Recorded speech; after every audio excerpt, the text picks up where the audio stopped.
अस्सलाम वालेकुम students, YouTube channel accounting with sir Umair के साथ मैं एक बार फिर हाजिर हूँ। स्टूडेंट, आज मैं आपको सिंगल एंट्री जो कि सेकेंड ईयर कॉमर्स का टॉपिक है, इसका एक और सोल्यूशन करके दिखाऊंगा। लेकिन वीडियो देखने से पहले अगर आपने मेरे यूट्यूब चैनल को सब्सक्राइब ना किया हो तो सब्सक्राइब कर लें, ताकि हर नई आने वाली वीडियो का आपको नोटिफिकेशन मिल सके। स्टूडेंट, ये क्वेश्चन 2002 रेगुलर क्वेश्चन नंबर 1 है, जो कि मेरे लेफ्ट पर आपको नजर आ रहा होगा। क्वेश्चन रीड करें तो इसमें हमसे कहा जाता है, mister Wasim started business with cash investment of ₹1 lakh.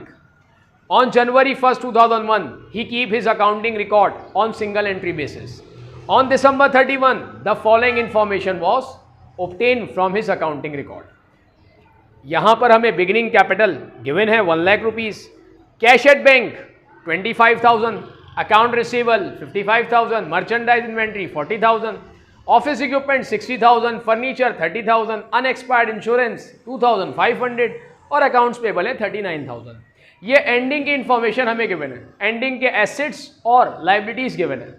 Addition information on December 31st, mister Wasim had withdrawn 2,500 per month during the year for his personal use. हर महीने 2,500 रुपये के हिसाब से पर्सनल यूज के लिए मिस्टर वसीम ने ड्राइंग की, इसका मतलब ये ड्राइंग्स हो गई। He invested additional capital 25,000 during the year, और during the year addition investment की 25,000 की। The bank statement show debit 750 for ज़कात deduction and credit 1,200 for profit. Bank ने 750 रुपये ज़कात काट ली, डेबिट कर ली, मतलब डिडक्ट कर ली, और 1,200 रुपये बैंक ने प्रॉफिट दिया।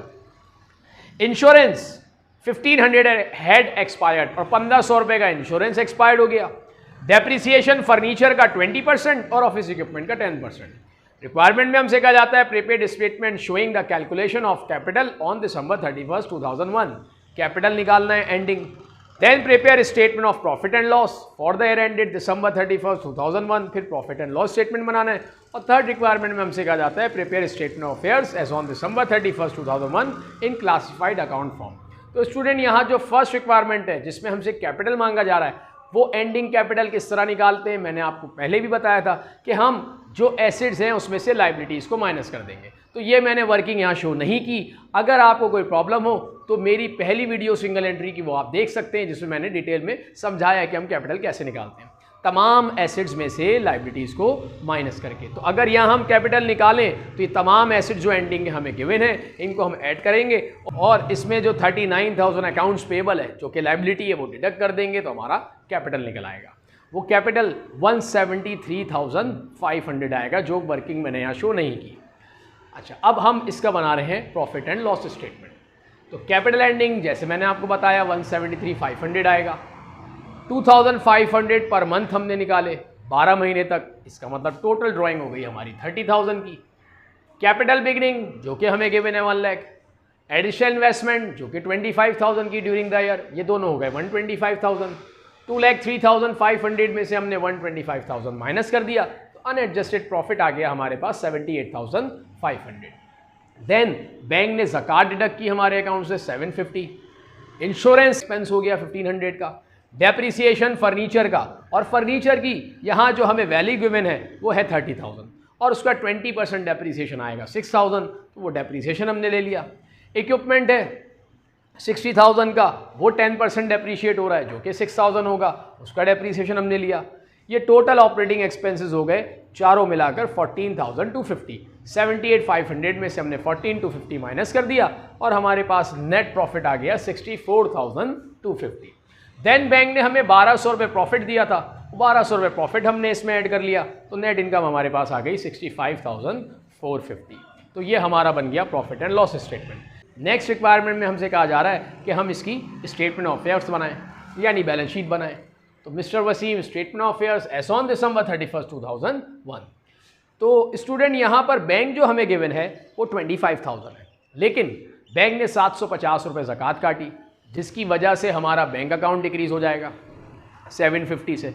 देन बैंक ने हमें 1,200 रुपये प्रॉफिट दिया, तो प्रॉफिट 1,200 रुपये हमने फिर उसमें ऐड किया, यानी 25,000 में से पहले 750 डिडक्ट किया, और देन 1,200 हमने प्रॉफिट ऐड कर दिया, तो जो हमारा बैंक का बैलेंस आया वो आया 25,450। अकाउंट रिसीवेबल जो कि 55,000 है वो हमने ले लिया। मर्चेंडाइज इन्वेंट्री जो कि हमें 40,000 गिवन है। अनएक्सपायर्ड इंश्योरेंस 2,500 था, लेकिन एक एडजस्टमेंट अगर देखें तो उसमें 1,500 की इंश्योरेंस एक्सपायर्ड हो गई, इसका मतलब अब जो अनएक्सपायर्ड यानी एसेट रह गया हमारे पास वो रह गया 1000 का। हमने अनएक्सपायर्ड इंश्योरेंस ले लिया 1000 का। ऑफिस इक्विपमेंट हमें गिवन है 60,000 का, और ऑफिस इक्विपमेंट 60,000 है, 10% इसका डेप्रीसिएशन था, और इसका जो डेप्रीसिएशन 10% आया वो 6,000 आया। तो हमने 60,000 में 6,000 अलाउंस फॉर डेप्रिसिएशन माइनस किया और नेट वैल्यू इसकी ले ली 54,000। देन फर्नीचर जो कि 30,000 है और 20% वो डेप्रीशिएट हुआ, तो 30,000 का 20% हो गया 6,000। वो 6,000 हमने माइनस किया और उसकी जो वैल्यू रह गई वो रह गई 24,000। तो ये हमारे एसेट साइड कंप्लीट हो गए। अब आ जाएं इक्विटी साइड पर। अकाउंट्स पेबल जो कि हमें गिवन है 39,000, जो हमने करंट लाइबिलिटी में लिया, और कोई लाइबिलिटी हमें गिवन नहीं है, ना ही एडिशनल डेटा में कोई लाइबिलिटी है। अब आ जाएंगे ओनर्स इक्विटी पर। तो कैपिटल बिगिनिंग जो कि हमें गिवन था 1 लाख का, वो हमने लिखा। नेट इनकम जो कि हम प्रॉफिट लॉस स्टेटमेंट से निकाल चुके थे 65,450, वो हमने इसमें लिया। एडिशन इन्वेस्टमेंट जो कि 25,000 थी वो भी हमने ले ली। ये तीनों प्लस करने के बाद जो अमाउंट आया वो 190,450 आ गया। देन हमने ड्राइंग की थी 30,000 की ड्यूरिंग द ईयर, वो हमने इसमें से डिडक्ट कर दिया। 160,450 का अमाउंट आ गया हमारा इक्विटी का, और हमने लाइबिलिटी 39,000 और 160,450 ऐड किया, तो टोटल इक्विटीज़ जो आ गई हमारे पास वो 199,450 आ गया। तो ये बैलेंस शीट थी जो मैंने आपको बनाकर दिखाई। स्टूडेंट, उम्मीद है कि आपको ये सिंगल एंट्री का क्वेश्चन 2002 रेगुलर क्वेश्चन नंबर 1 समझ आ गया होगा। अगर आपको मेरी वीडियो पसंद आई हो तो मेरे चैनल को ज़रूर सब्सक्राइब करें, ताकि हर नई आने वाली वीडियो का नोटिफिकेशन आपको मिल सके। नेक्स्ट वीडियो में मैं जल्द आपसे फिर आपकी खिदमत में हाजिर होऊंगा। तब तक के लिए मैं आपसे इजाज़त चाहता हूँ। अल्लाह हाफिज़।